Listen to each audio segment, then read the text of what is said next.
It's another beautiful day in Halflington as you arrive at your new tavern. There's no rot or slime, and it's even partially furnished. What luck! That's odd. The staff room furniture is badly burned. Must have been a fire. Nothing to worry about, I'm sure. You've done this bit before, of course. Setting up to open for business should be a breeze. Just follow the list.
Open for business once more. May your cozy new tavern under the hills soon be filled with cheer.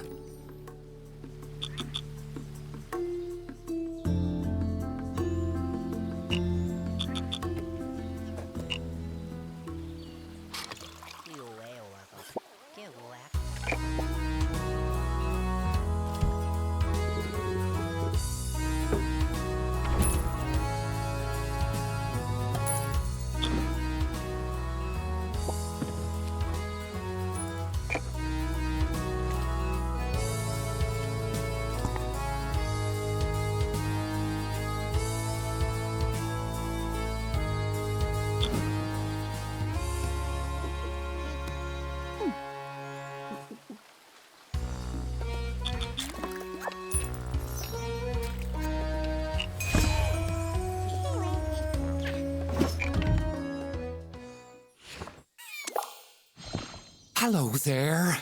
I'm Glenda Slatekeep, Mayor's liaison. The Mayor's office put together a wee gift basket to welcome you to the neighbourhood, and just in time for the Harvest Festival. You turn to find a halfling woman brandishing a huge basket overflowing with flowers and festooned with ribbons. Nestled among the flowers is a sign reading, "You're new here." I'll just put it up here on the bar top then. Oh, golly, It was a group effort, really. Glenda blushes and looks down, scuffing a toe on the floorboards. Well, I did sew the ribbons, and I helped the children arrange the flowers. But really, everyone did pitch in. We wanted it to be special for you. I'm so glad you like it.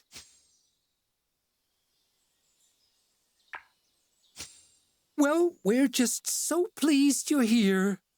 Glenda beams as she looks around the tap room. You're about to be a busy bee. Folks around here are so excited to have a place to enjoy themselves again. It was such a shame when that dreadful fire shut the old place down.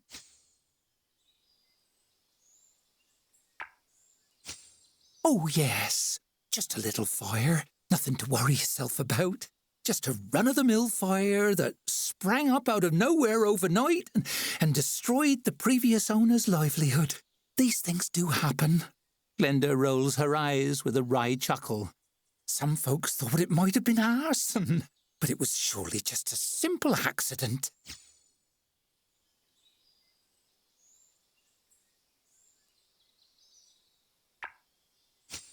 Exactly. No sense worrying yourself over it.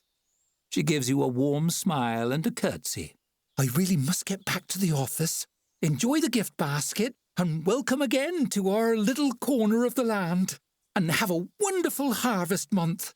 Hope to see you at the festival. Perhaps there's cause to worry about the fire damage, perhaps not. On the bright side, the basket really does smell lovely.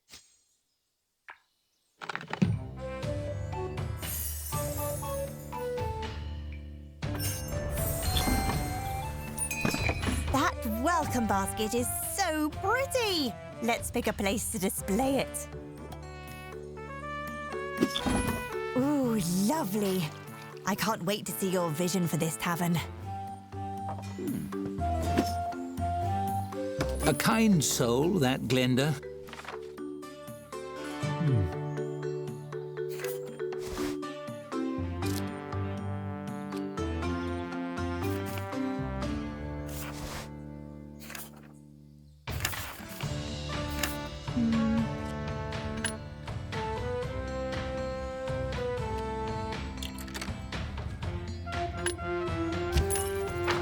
Not surprising she finds it hard to imagine anyone would be setting fires on purpose.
Our drinks have earned a 1-star rating.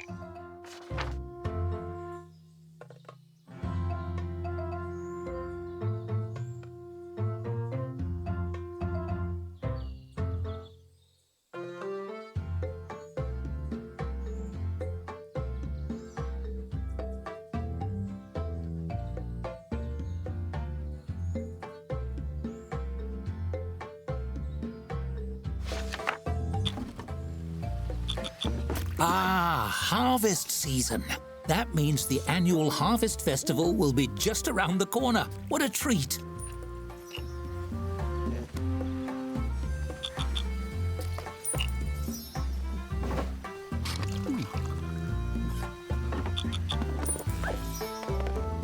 No shortage of thirsty patrons around here, it seems. You should be able to get a 1-star rating in no time.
Splendid!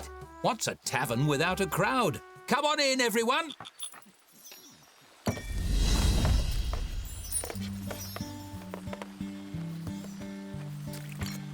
Did you know you've just served your 100th patron? Quite a milestone. If I had a beverage myself, I'd toast to it.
One star already? I knew you could do it again. Once can be fortune, twice is skill.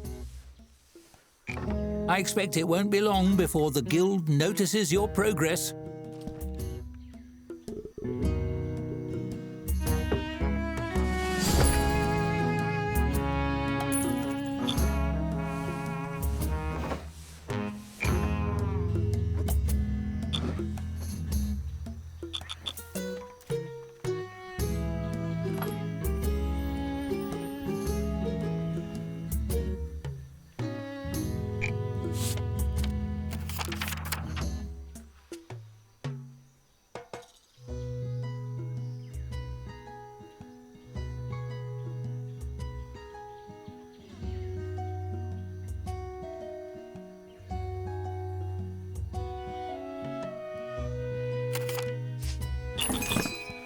Wow! If 1 star impresses them, imagine how thrilled they'll be with our progress come festival time.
Oh dear.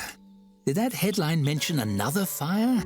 It seems the fires are all happening to businesses expanding for the festival. Curious.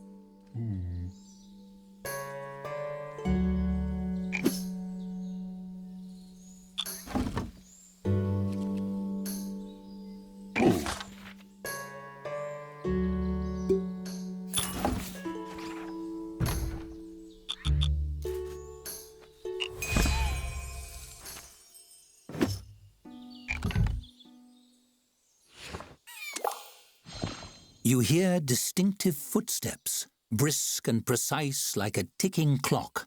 You turn to see Dorothy frowning at the decor. A parcel is under her arm. You're off to a decent start here. Plenty of space, that's good. You'll have your hands full soon. I brought you something to help.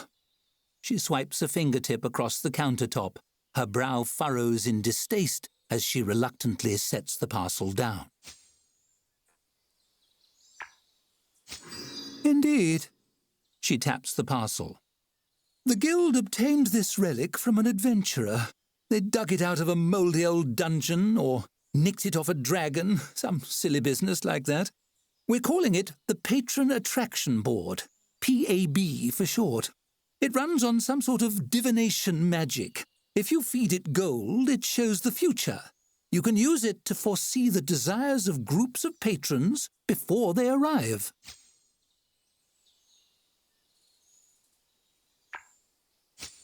See that you do. Please refrain from letting me down, Dorothy sighs. Speaking of letting things down, I believe I'm due to let my hair down a little. She reaches back and adjusts her bun, loosening it ever so slightly. Much better. You know what? Perhaps I'll take a small vacation and stay in town for the festival. I'll see you afterward. Remember, the guild expects great things here. More importantly, so do I.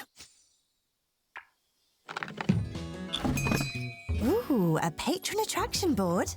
That sounds fun. Let's give it a whirl.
I would never have pegged Dorothy as a patron of the arts, but you'd better get that star. The show must go on.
tried peeking inside the furniture?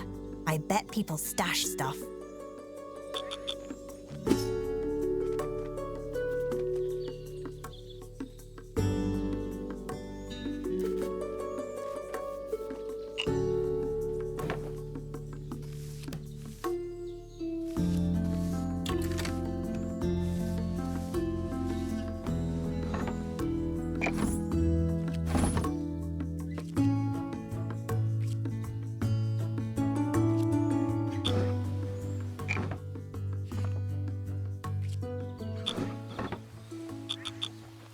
With the tavern growing by the day, you're the talk of the town.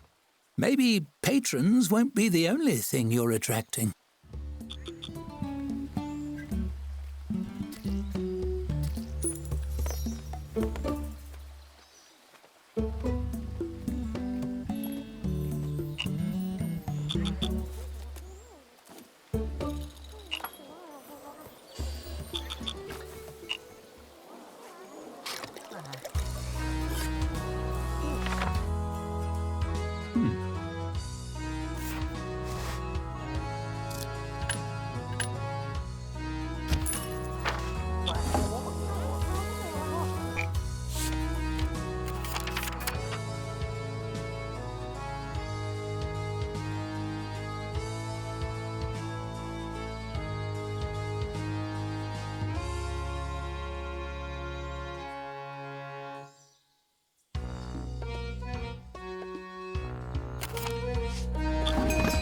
Ooh, that doesn't sound good. Maybe we'd better prepare for a fire.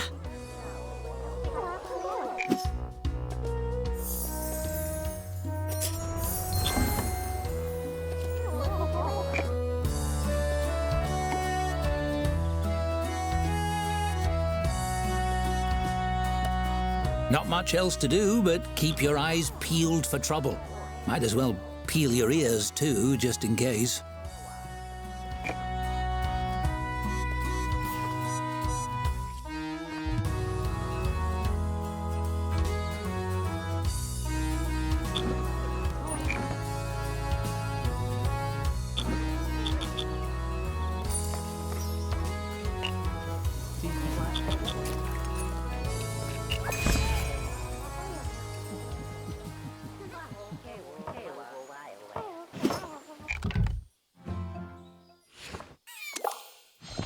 You come across Skylar scribbling on a little scroll and chuckling to herself. And so he says to me, "Oh!" She notices you watching and jumps, face flushing. She goes to shove the scroll in her pocket, but hesitates. "Geez, boss, you startled me. But hey, I was actually hoping I could ask you a favour. See, I always dreamed of being on stage. Do you think maybe I could perform here?"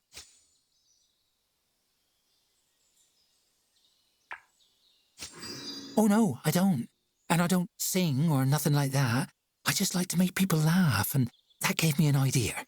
What if I just stood on a stage and told jokes?" Her eyes sparkle, looking on a dream of stardom only she can see. Maybe funny stories or anecdotes even. All I'd need is a stool to sit on, maybe a glass of water in case my throat got dry.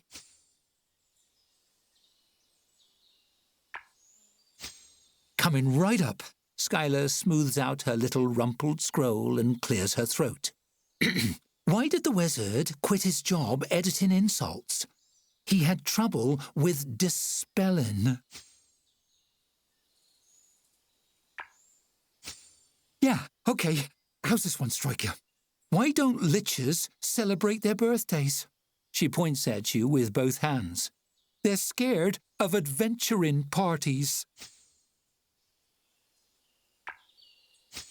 Did you hear about the new barbarian apparel line? Apparently it's... She waggles her eyebrows. All the rage.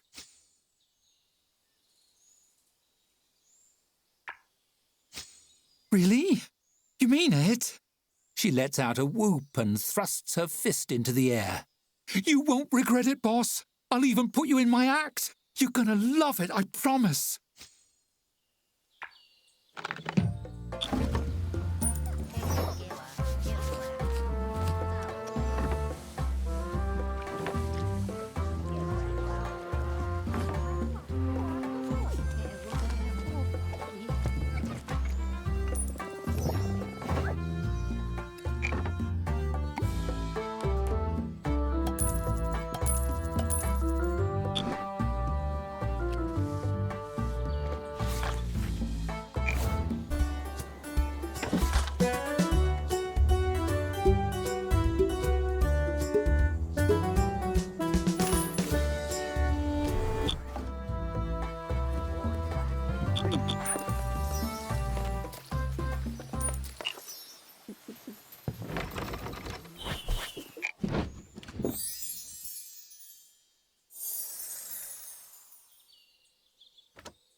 A staffer scurries up to you with a fearful expression on their face.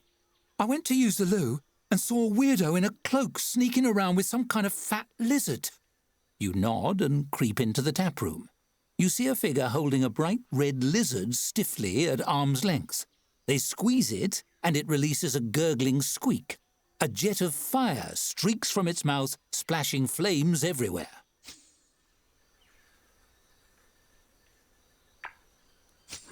The intruder, startled, turns to face you. You see they're wearing heavy elbow-length gloves like a blacksmith's. They scamper toward the bar, brandishing the salamander. Liquid fire drips from the creature's mouth, spattering on the taproom floor. Behind them, the burning furniture blazes higher. You need to do something.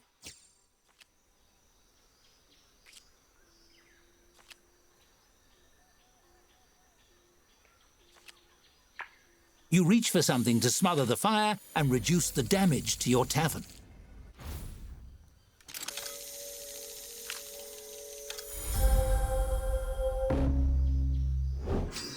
Your quick wits successfully draw your eye to a discarded apron. You use it to smother some nearby spot fires, but your efforts are interrupted by the bubbling belch of the salamander being squeezed again. The arsonist grunts in frustration, looking at the few small fires in the tavern. They begin backing toward the front door, holding the salamander between you. You step forward, crowding them. A mop and bucket catch your eye. The arsonist notices your glance and snorts.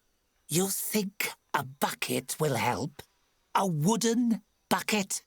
You're playing right into the fire's hands.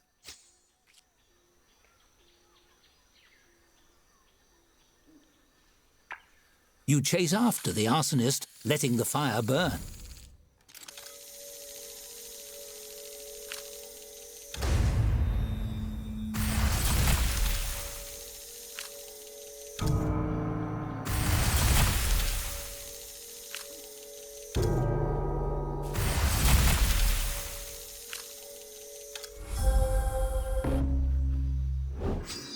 With a leaping tackle, you successfully take the intruder to the ground.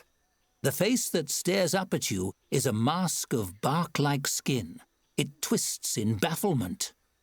What is your problem? You drag them outside and dump them on the ground. They scuttle under a giant leaf. You turn back to the tap room and see the flames beginning to rise again. Reluctantly, you release your grip on the arsonist, warn them to stay put, and turn to save your tavern.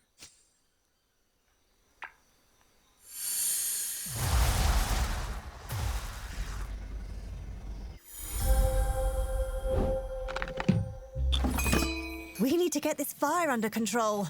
Fast!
Oh dear, the coffers are empty. That takes care of the fires. Now we just need to clean up them. I think our well is a reverse wishing well. I told it things I didn't want and it shot gold out. Well, that does it for the fires. But what of the arsonist? That's a loose thread that needs tying up.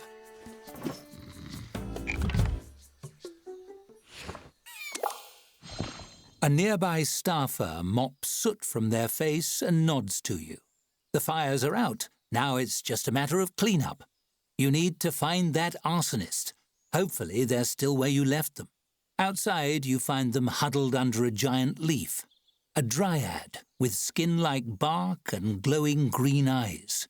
But why was a tree person setting fires? They glare at you.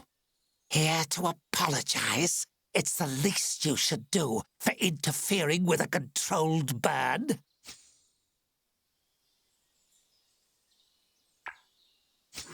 Of course, that's my job. Wildfires can grow out of control when kindling builds up around the tree trunks. Small fires burn the dead wood and prevent big fires later. This area is long overdue.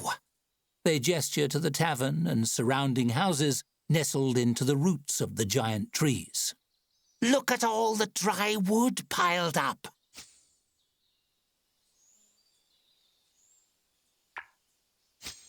The dryad's brow furrows as it looks around. That can't be. Homes in tree corpses? It shudders, the sound like dry branches in a breeze. I thought it odd enough that the wood of dead trees had been cut into little bits, but to stick it back together the wrong way and live inside? That's disgusting.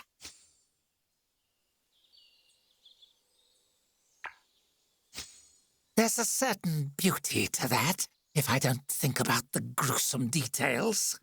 The dryad considers you, mulling it over. I suppose you're no worse than fungus, making its home on a dead log. Harmless, but unpleasant.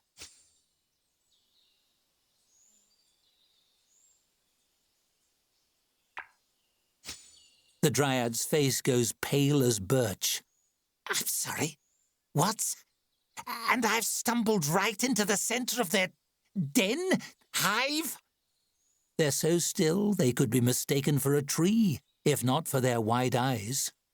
I see now why you were so determined to stop me. Thank you for the warning.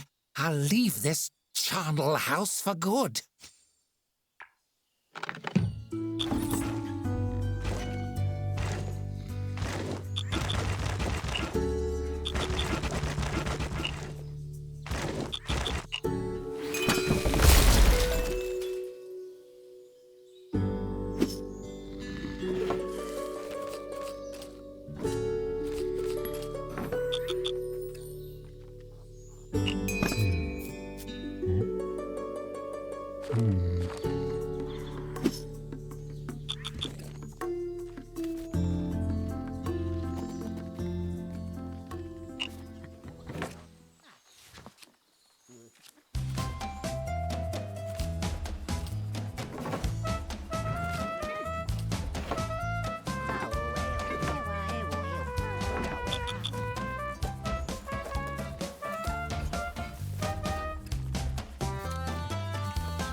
Food has earned a 1-star rating.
Ah.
Oh dear, the coffers are empty.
Isn't that sweet? I've always said Halflington is a lovely place to recover from a traumatizing disaster. I just noticed an important event is coming up.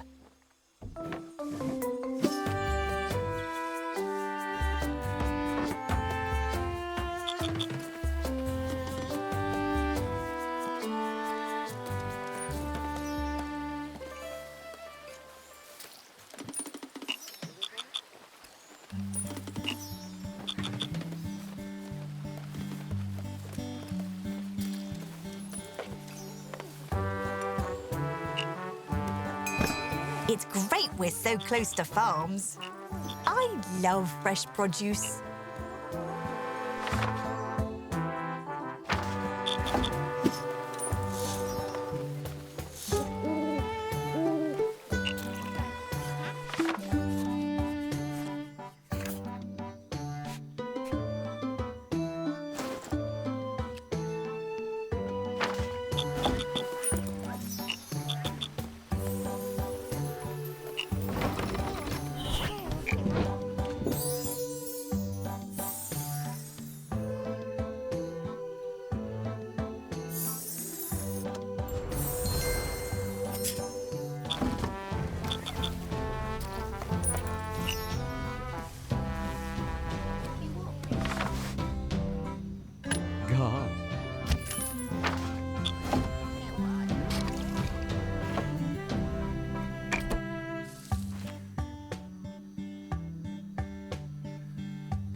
Aha!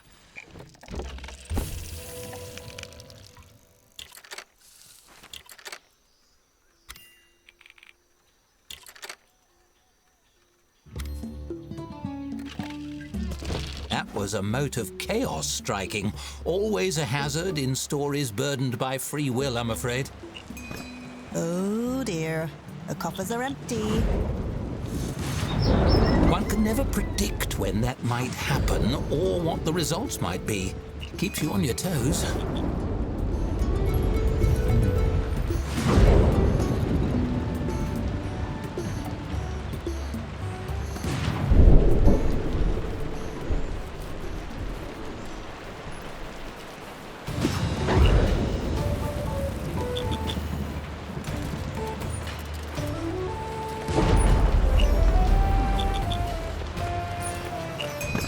Our drinks have earned a 2-star rating.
food has earned a 2-star rating. The Cobblers Guild must really hate this place.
Someone sent us a gift. I wonder who it was. Do we have a secret admirer?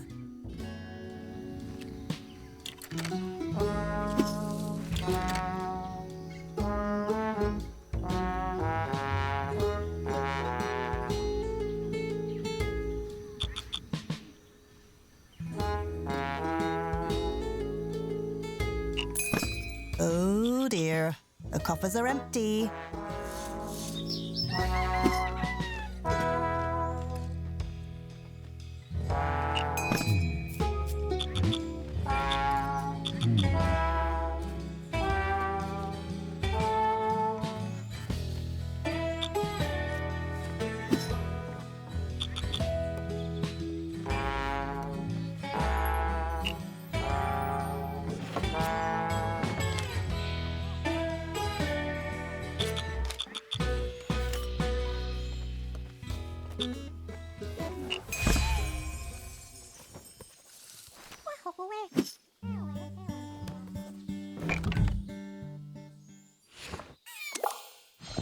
You find a note for you on the bar. It simply says, "Tavern keeper, meet me outside, love admirer."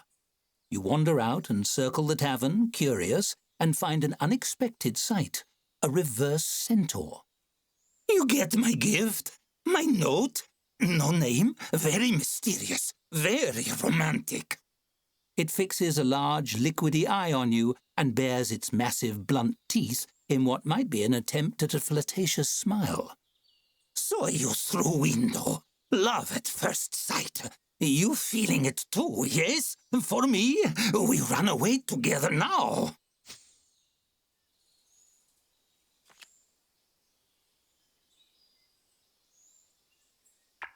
It's no small feat, letting someone down gently.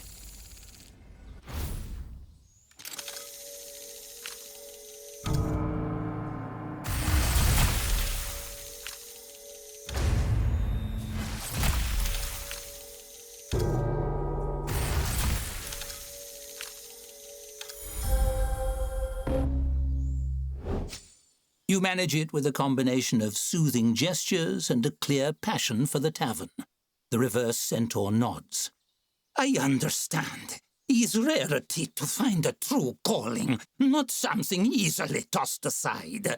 I thought maybe, since I saw you restocking Sugar Cube, our passions were same things. I see I was mistaken. Thanks for the time.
I noticed we were almost out of drinks and ordered a keg for fast delivery.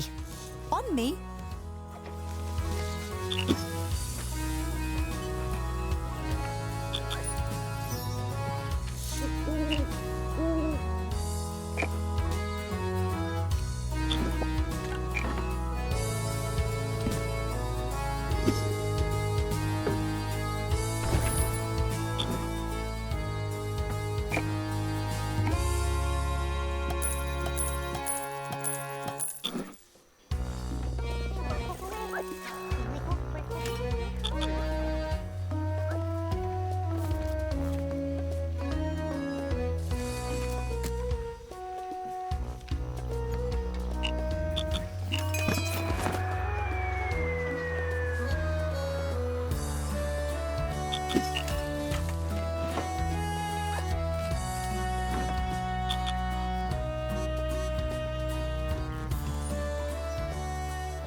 You know, of all the tavern keepers I've assisted, you're definitely in my top 10.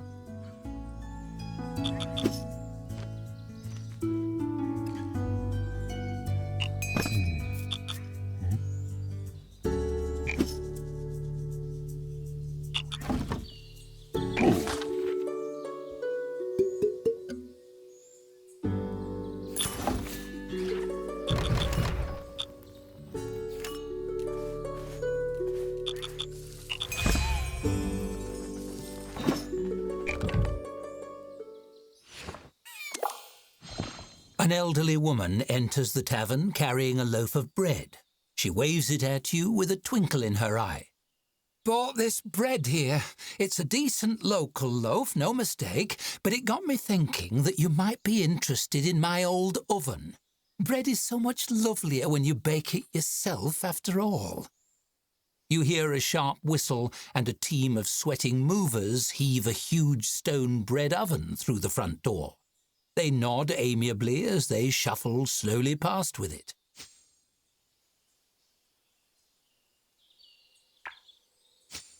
Dear, my hands and this oven provided daily bread for all 14 of my children for decades, and for their children after. But I'm getting older now, and these hands have done enough kneading for a lifetime. Time I gave them a rest. She pats the side of the oven gently. Anyway, my children have their own families to bake for, and their own ovens besides, as it should be.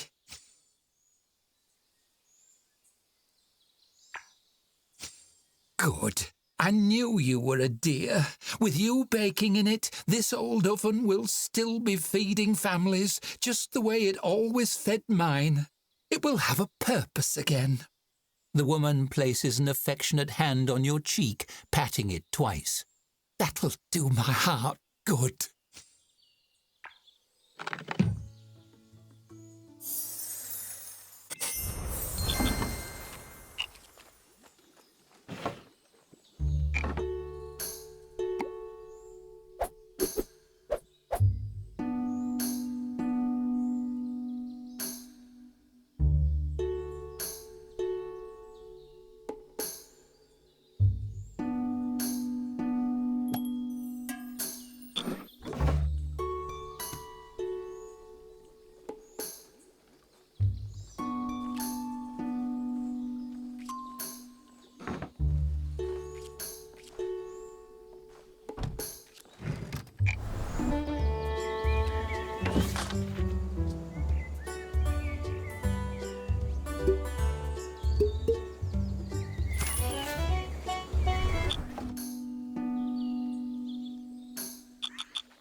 2 stars? Quite the feat. I like to see my protagonist rising in the world.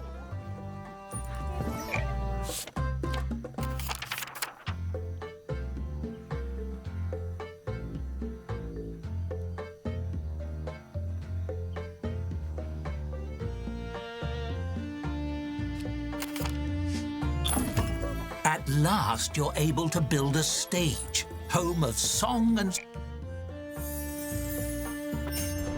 story, without which any tavern is sorely lacking.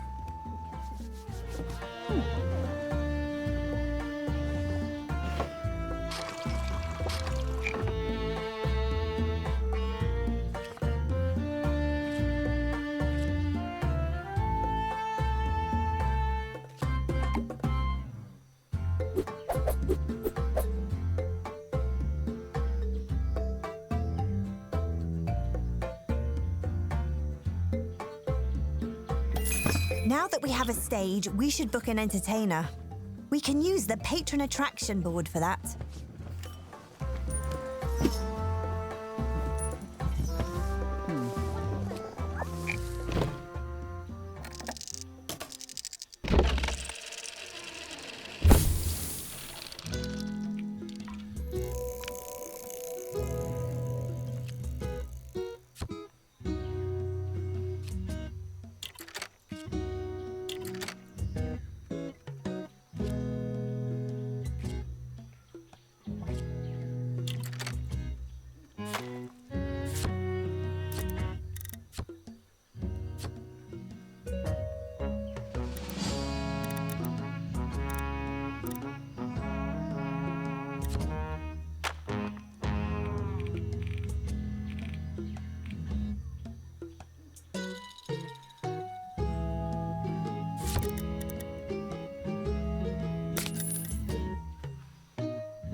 Wow, a real entertainer will perform here. For us. And for the patrons, I guess.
You overhear a halfling at the bar mention your name and drift over to listen in as a staffer points him in your direction.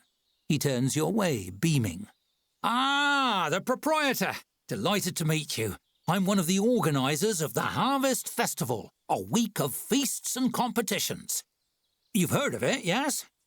As this establishment will be a hub of activity, we were hoping you would install some voting booths here in your tavern.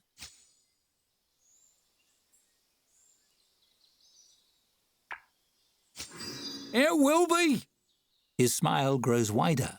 We'll have staring contests, log throwing contests, eating contests, log eating contests, you name it. We do so love a friendly competition. Especially me. I love them the most. Oh, and I'm sure you'll be interested in the Best Guild contest. You've been nominated to represent the Tavern Keepers Guild after all.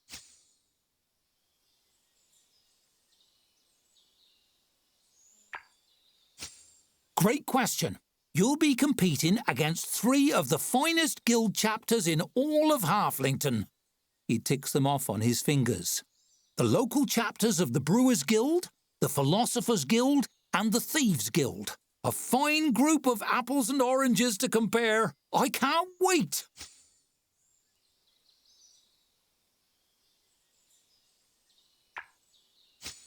Only everyone.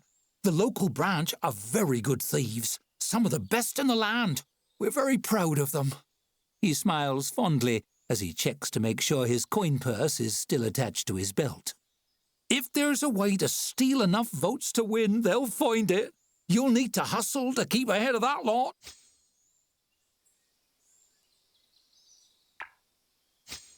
The shock on his face seems genuine. Goodness, no. Is serving drinks just cheating? Is roasting rats and charging people to eat them cheating? What else do you do? Is renting a room to a competitor and locking him inside until the festival is over cheating? Actually, yes, that would be cheating. Please don't do that. Point is, you compete in your way and the Thieves Guild will compete in theirs.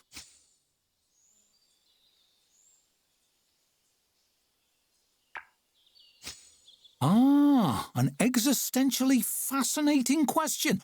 Why indeed? Why do any of us compete in anything?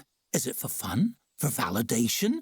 Or heck, is it just desperately shouting into the deep yawning chasm that we all have inside to prove we exist? He laughs and slaps you fondly on the shoulder. Nuts if I know! But hey, that's exactly the kind of thing you should ask the Philosophers Guild.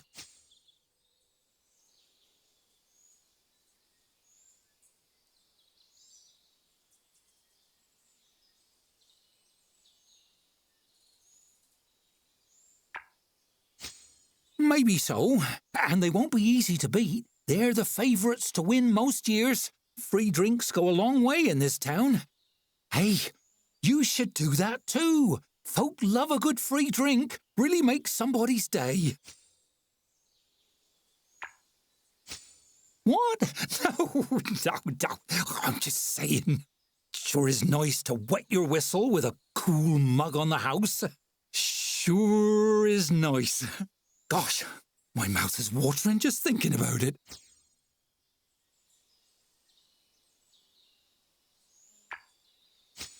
Would I ever? Very kind of you. What a generous and spontaneous offer. Whatever's on the tap, please and thank you. You signal for a server to pour him one on the house, and he flashes another cheerful grin.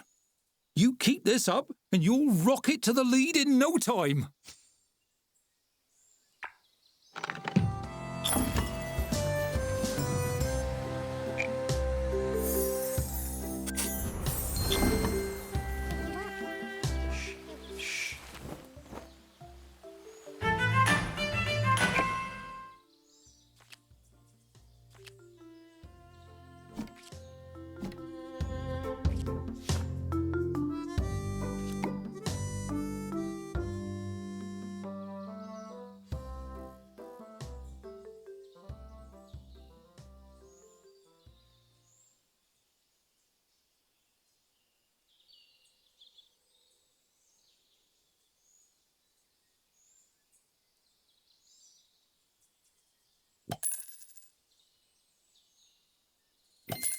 They must really trust you to make the tavern a voting centre. You're a veritable pillar of the community.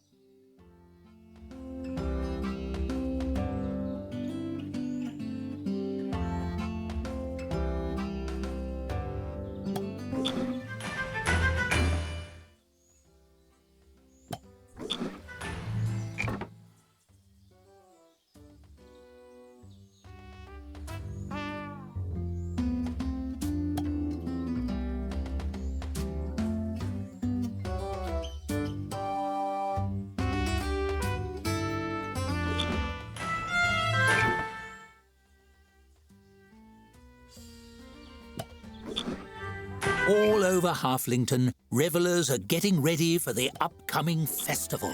That means a lull in business for you and a chance to make preparations of your own.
During a lull, Skylar climbs onto the stage. Hey folks, I'm Skylar Dewbender. I just got in from serving you drinks, and boy are my arms tired, because wow, those mugs are heavy. Someone shifts in their seat, another coughs. So, what's the deal with travel rations? Why are we rationing those? Like, who's looking at a big pile of hard bread and thinking, I'm eating all of this at once, you know?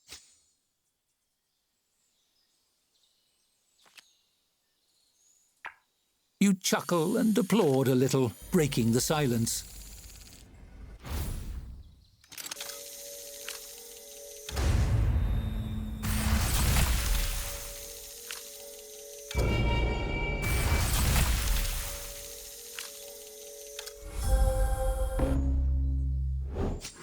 Your enthusiasm is infectious enough for a light scattering of applause to spread. Skylar presses on, encouraged. Hey, anyone here from Riverbottom? Skylar looks hopefully around at her audience. A couple of hands raise. I know you've spent time in Riverbottom, boss. I hear the quicksand down there is awful, right? The more you struggle, the worse it gets. You just flail desperately. This feels a little like that.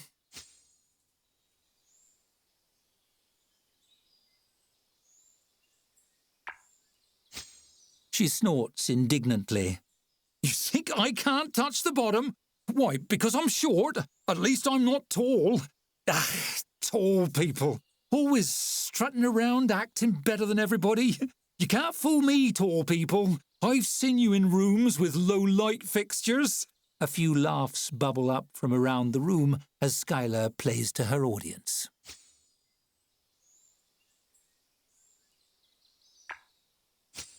They are. You know what they're really the worst at? Falling down. They make it so dramatic. I think it's because they think they might break in half when they land. Then they'd become what they fear most, a short person. The laughter swells into applause and whistles. Skylar beams. And that's my time. Thanks, folks. You've been a great crowd. She takes a sweeping bow and hops off the stage.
At long last, the Harvest Festival will begin tomorrow morning. Fill your larder and polish your silver. You have a best guild competition to win.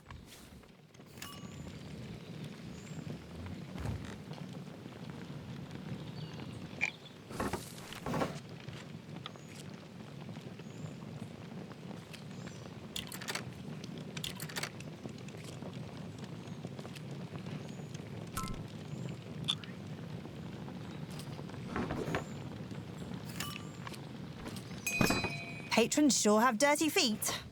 I hope we've got mats at every entrance for them to wipe those stompers.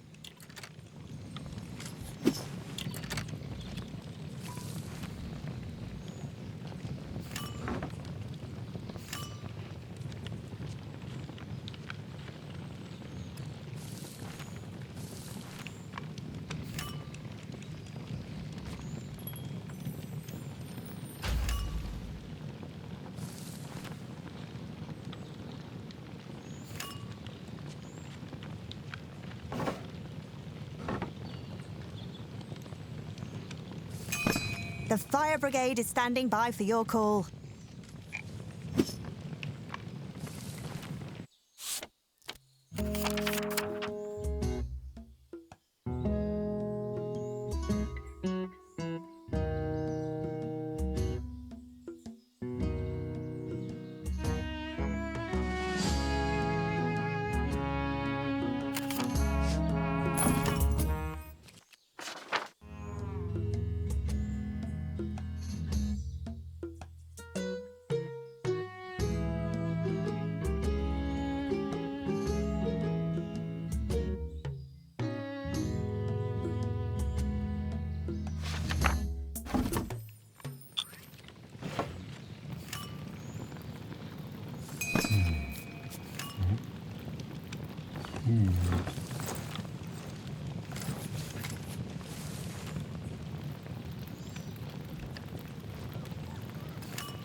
Ah,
again.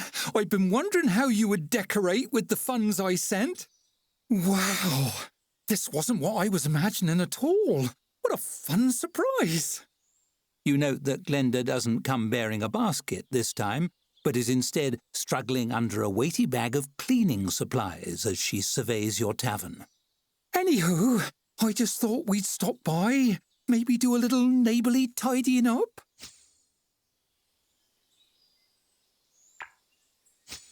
A parade of chattering halfling children come bustling into the tavern, carrying sponges, buckets, brooms and snacks.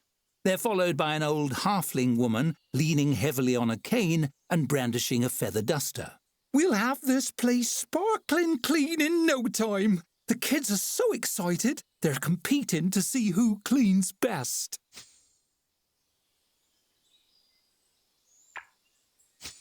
Glenda puts 2 fingers to her mouth and issues a shrill whistle. Let the festival cleaning competition commence. Fastest cleaner picks the ice cream flavour this evening. The orphans cheer and fall upon your tavern in a frenzy of suds and polish. Granny totters over to the tap and dusts it gently. You note that she's unlikely to be picking any flavours. In a few minutes, the pandemonium dissolves and the orphans sprint out of the sparkling tavern. Glenda watches them go with a fond smile.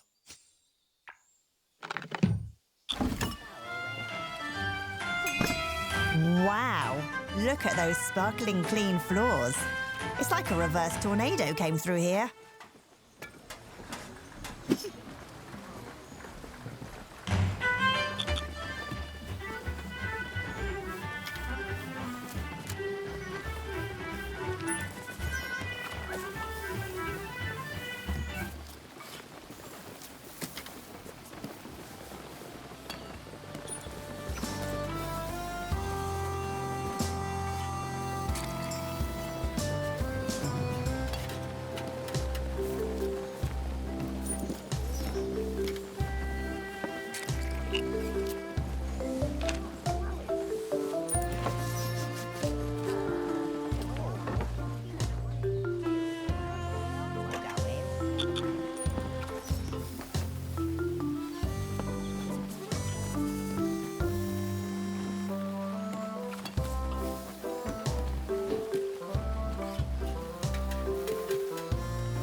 All stocked up?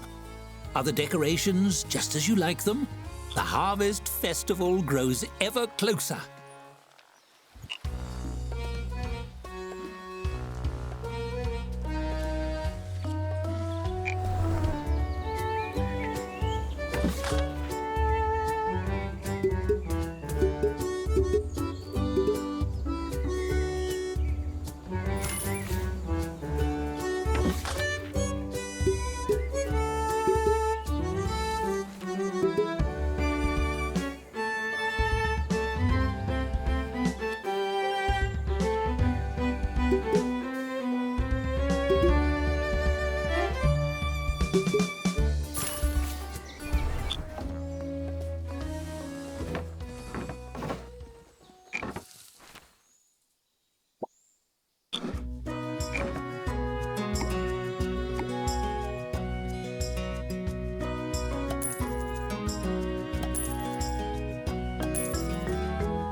so alive. Ever since her performance, Skylar has had a huge smile on her face. I've never had so many people laughing at me before. Except for that time I fell in the pond and a frog got in my pants. This feels different, though. In a lot of ways, actually. She shakes her head, wistful. I wish I could feel that every day. What should I do?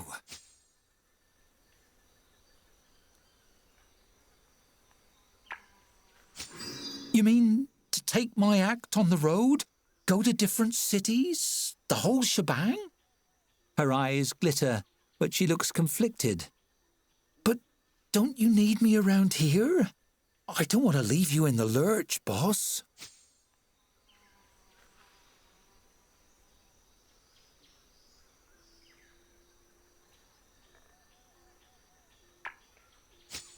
A large smile spreads on Skylar's face, and she pulls off her apron. You know what? You're right. This was the push I needed. She hands you the apron. When I hit it big, you'll be able to say you knew me when I was just a tavern server. Not that there's anything wrong with that.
Surely you're festival ready now, eh?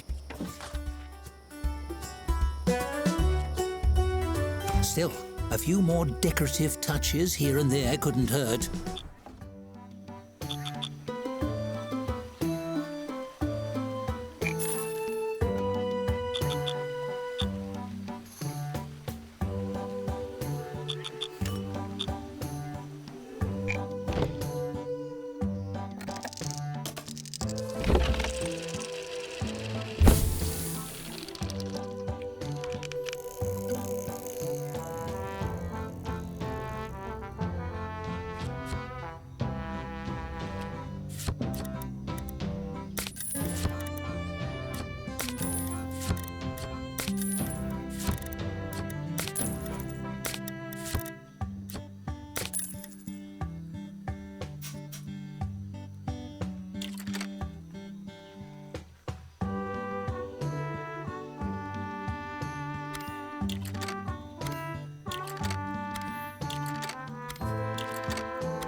Rise and shine. Harvest Festival Week has arrived. 5 days of competitions.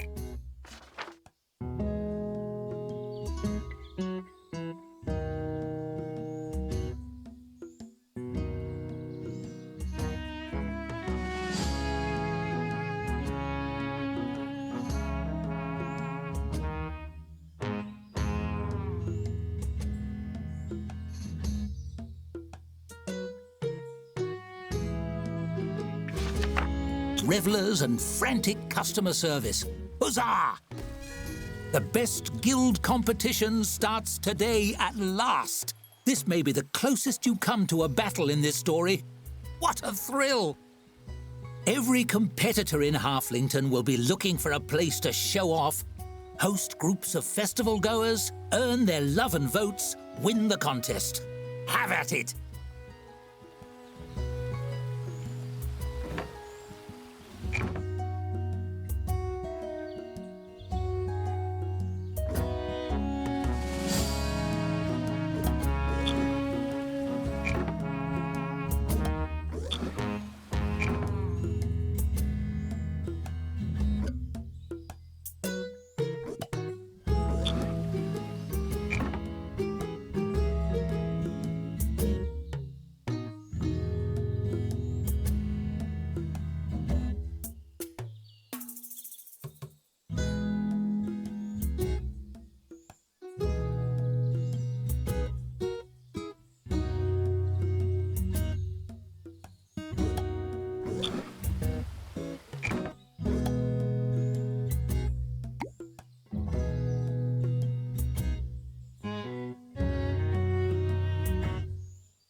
the Thieves Guild is already in the lead. I hear they've been stealing ballots, writing in their own guild, then returning them. Tricky.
Wow, we just got our first points.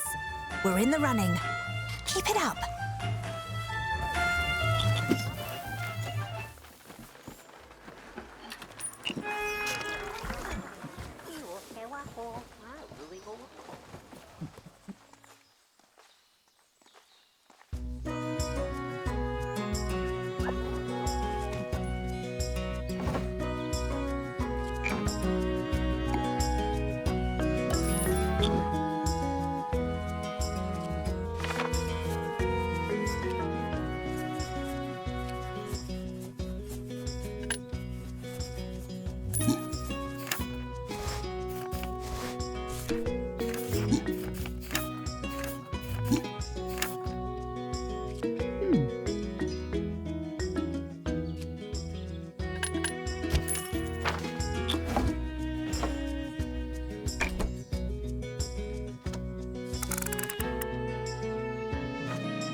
We're already winning?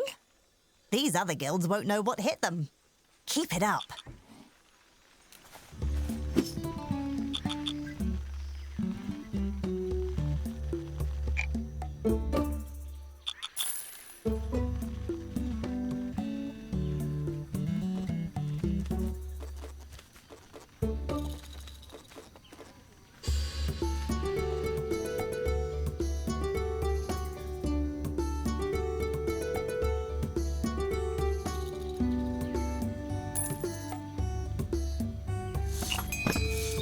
Still no points for the Philosophers Guild. Do they know they're in this competition?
Votes are pouring in for the Brewers Guild. They must have uncorked something tasty.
A halfling with a barrel under his arm swaggers around the taproom. The Brewers Guild is offering free samples of our new harvest special, the Emperor's Brew. Not only is it delicious, it's brewed with magic. Only the pure of heart can enjoy it. He turns and meets your eyes, smiling.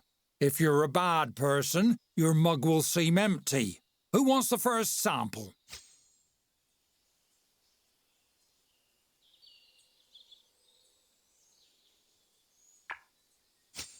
You fish out a mug and hand it to him. He uncorks the barrel and puts your mug to it, pouring carefully before handing it back. You peer inside. The mug is empty. Patrons all around the room watch for your reaction.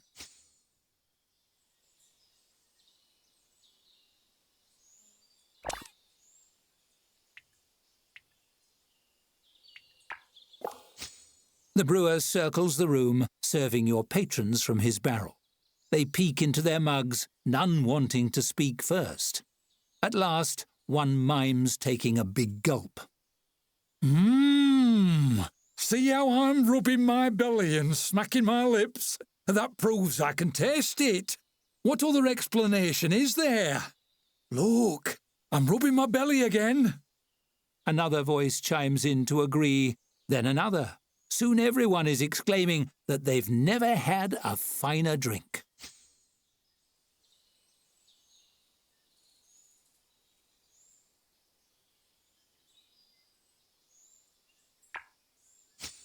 It works. The brewer's smile is wide. That's quite the accusation, friend. How do you intend to prove your wild and, might I say, scandalous claims?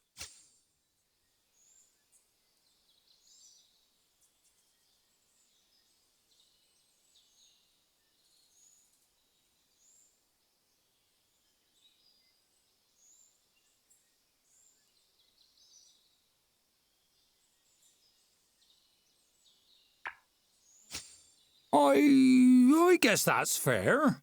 As a server escorts the brewer from the room, you grab an empty barrel and set it near his.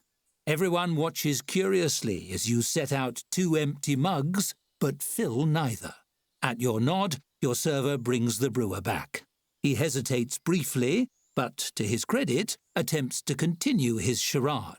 I can clearly see that the real brew is in this one. The brewer mumbles an apology and picks up his barrel, embarrassment naked on his face. Vote brewers for best guild. His last attempts to campaign for his guild fall flat as your patrons laugh and jeer. You smile. The Brewers Guild didn't score any points with that little hoax, that's for sure.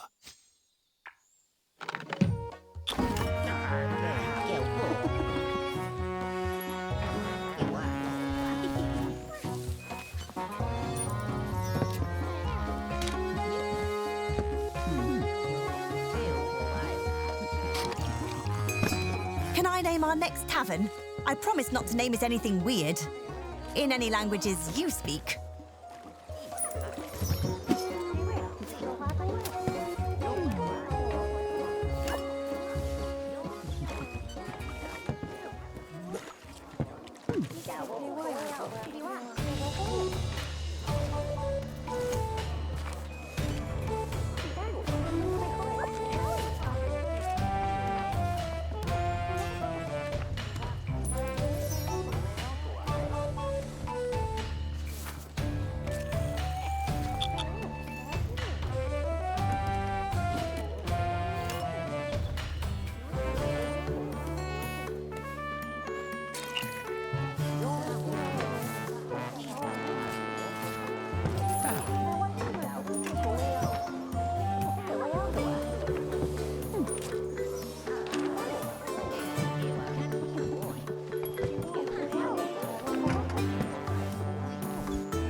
End of day 2, and we're in the lead.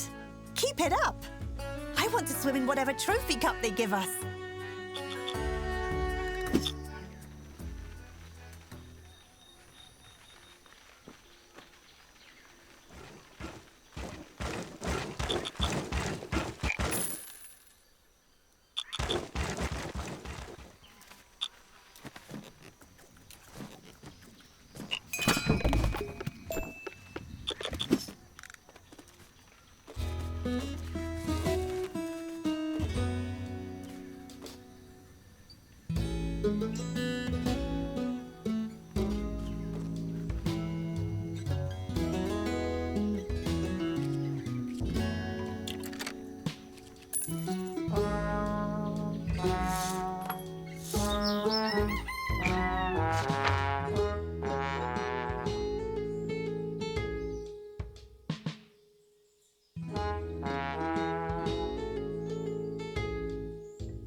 TV가 고와해요.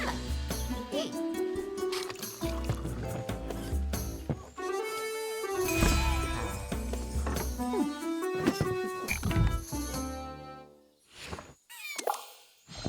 A wizened halfling with a long beard climbs atop a chair to address the tavern. Your attention, please. The Philosophers Guild has debated at length, and we have determined that voting is impossible. Therefore, so is winning Best Guild. He strokes his fingers through his beard. Also, we haven't received any votes yet. This theory explains that, too.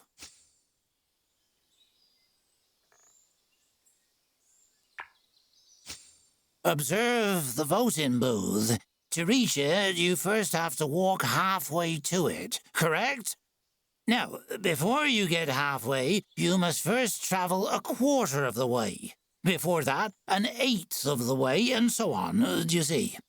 The distance can be divided in half infinitely, thus there is an infinite distance to travel. He blinks. Oh dear, I am infinitely high off the ground, and I'm dreadfully afraid of heights.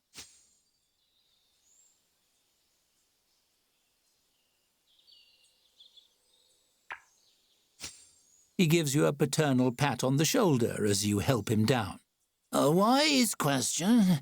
Clearly, the only reasonable course of action is for you to forfeit the competition and save everyone from walking an infinite distance. Can you imagine? All of Halflington trapped by your hubris, stuck on the way to the voting booth forever.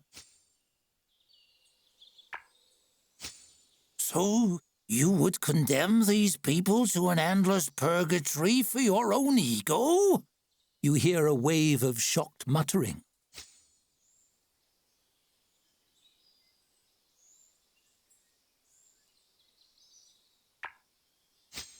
There's only one quantifiable way to know for sure. Proving the possible, of course, disproves the impossible. Only by reaching the booth and casting a vote can you prove me wrong. Unfortunately, as a competitor, you are not permitted to.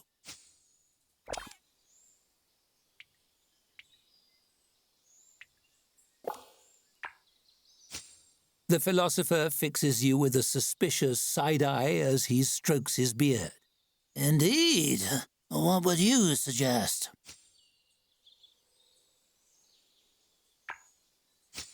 The philosopher blinks in surprise and looks around. Patrons and servers alike are giving the mugs and plates in their hands a thoughtful look.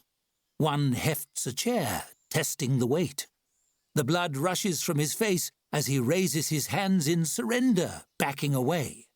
Ah, no, that's quite all right. A fascinating idea, though quite ingenious. I must discuss it with the guild. Immediately.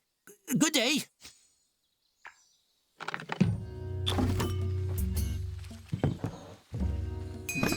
Hey, the Philosophers Guild just scored their first point. Just one. Weird. But you know what? Good for them.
For the Brewers Guild. Must be throwing another free tasting event. I sure hope they run dry soon.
More than halfway through the festival, and we're ahead. You're the best.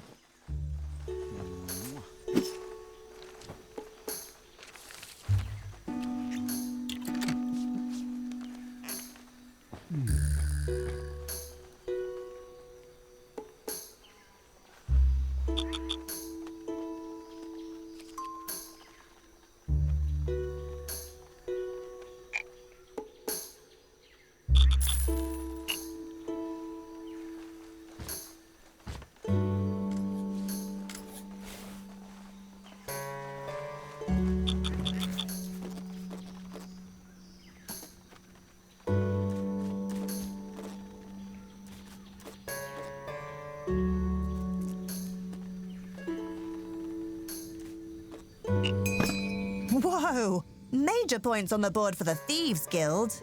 I hear they're wearing disguises to vote for themselves repeatedly.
More points for the Brewers Guild.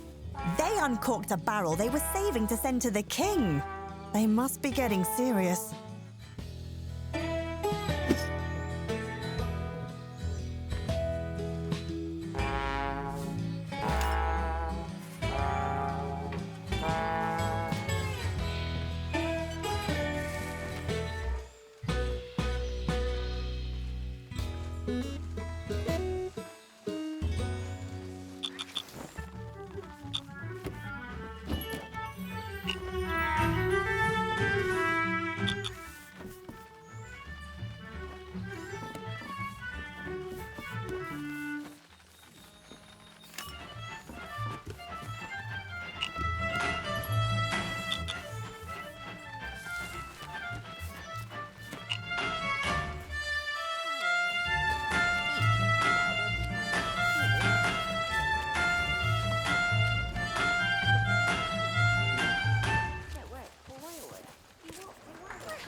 just promised to stop lecturing anyone who votes for them.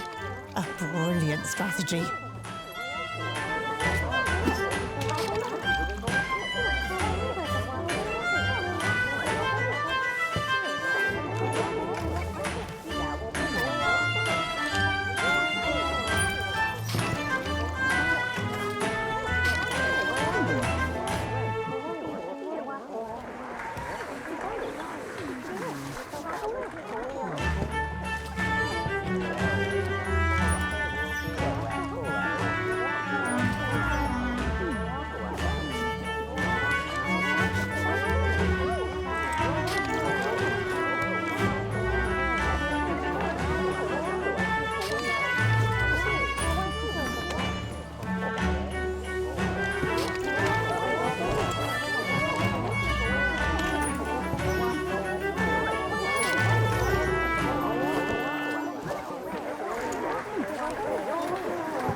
At first, you think nothing of the halfling youth weaving between tables, but as she passes a patron, you notice her hand slipping into his pocket.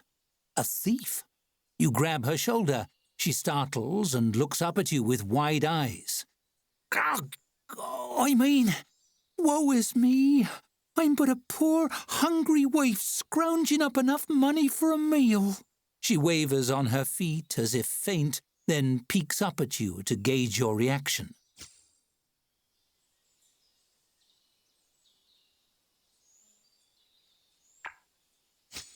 Oh, well, I'm not actually really hungry right now.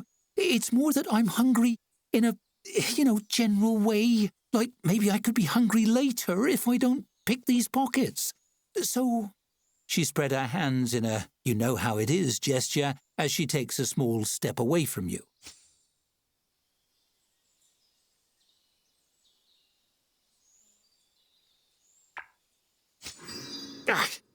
Okay, yeah, I'm a thief. So what?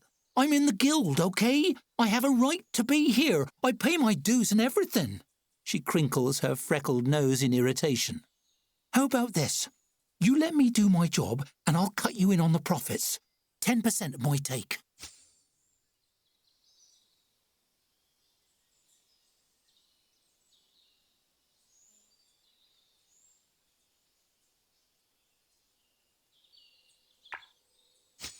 Course. That's why I slip this into any pockets I pick. She produces a card from her pocket with a small flourish. It says, "You've been burgled by the best. Vote Thieves Guild." I have to hit my quota for the day, same as you, and you don't see me slapping the mugs out of your hands. So, if you'll excuse me...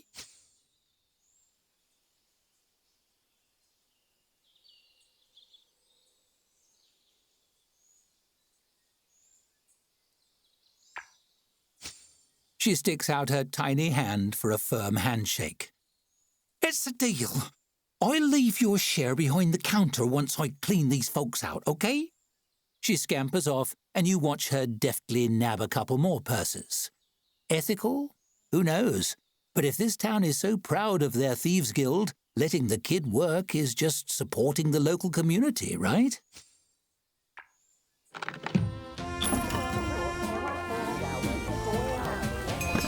The Thieves Guild just got a whole lot of points. Do you think that pickpocket kid stole them somehow?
We're nearly there. Hold that lead for one more day and we'll prove the tavern keepers have the best guild around.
The Thieves Guild pulled off a major midnight heist. Pilfering votes meant for the other guilds.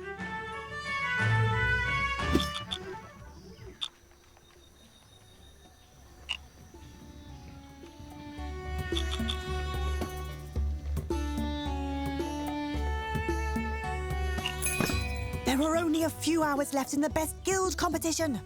Pull out all the stops, and stoppers, and corks.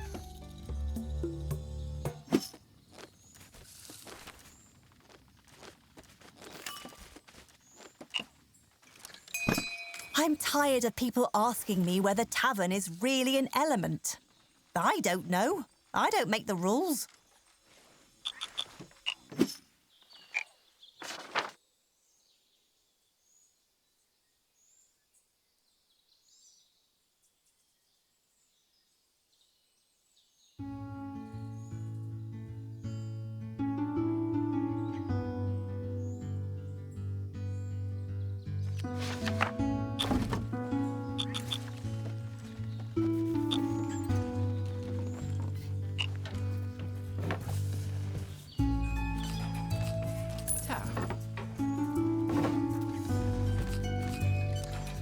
Ta.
Well, that's a wrap on the competition.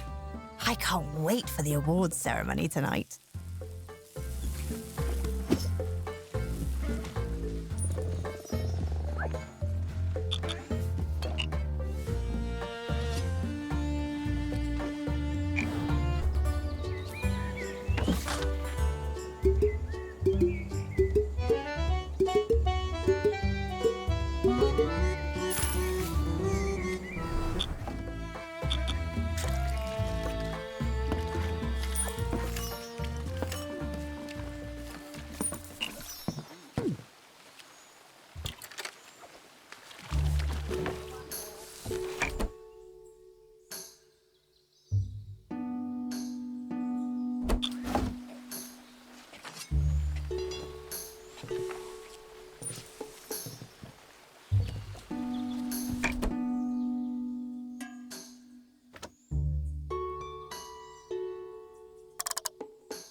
Whoa! So many people are coming for the awards ceremony.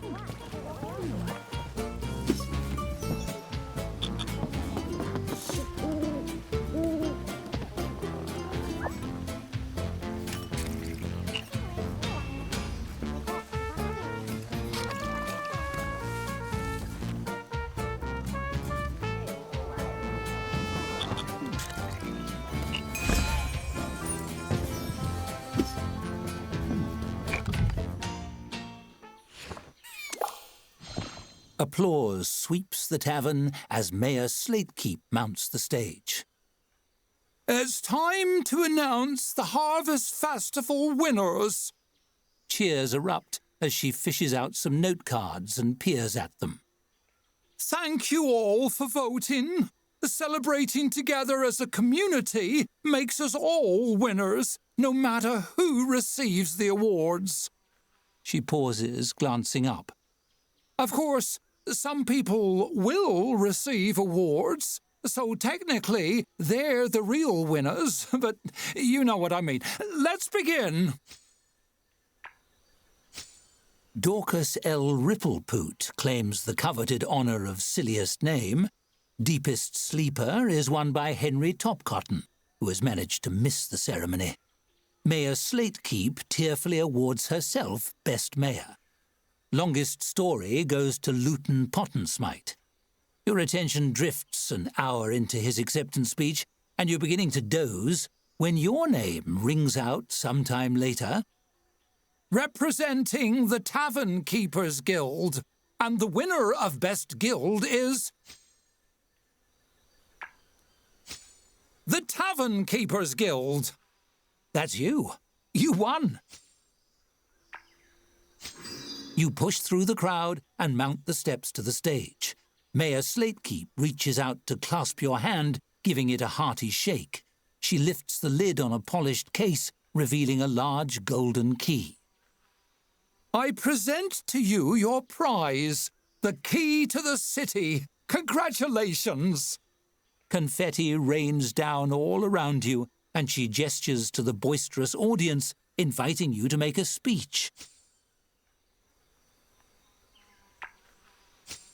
This elicits a new round of cheers. There will certainly be a fair number of strained voices by morning if this keeps up.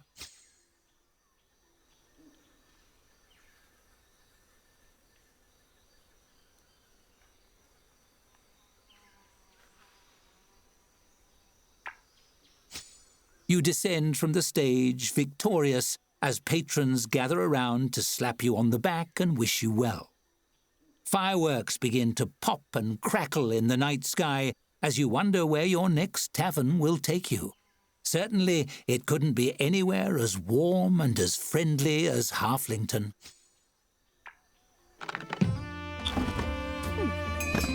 We did it, we did it, we did it! Best Guild! Best Guild! Best Guild!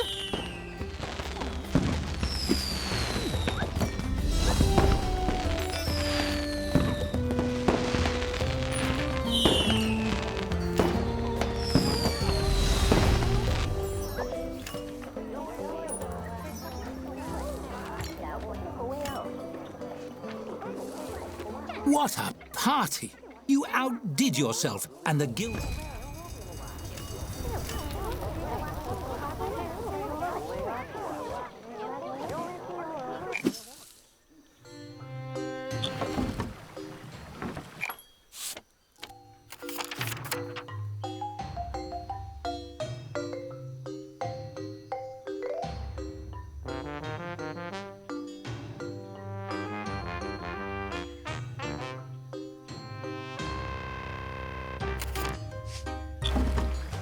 It seems a shame to leave sunny Halflington behind, but the next chapter has orcs in it. Isn't that exciting? Your next adventure awaits you in the remote deserts of Gugamash, where volatile new ideas are brewing.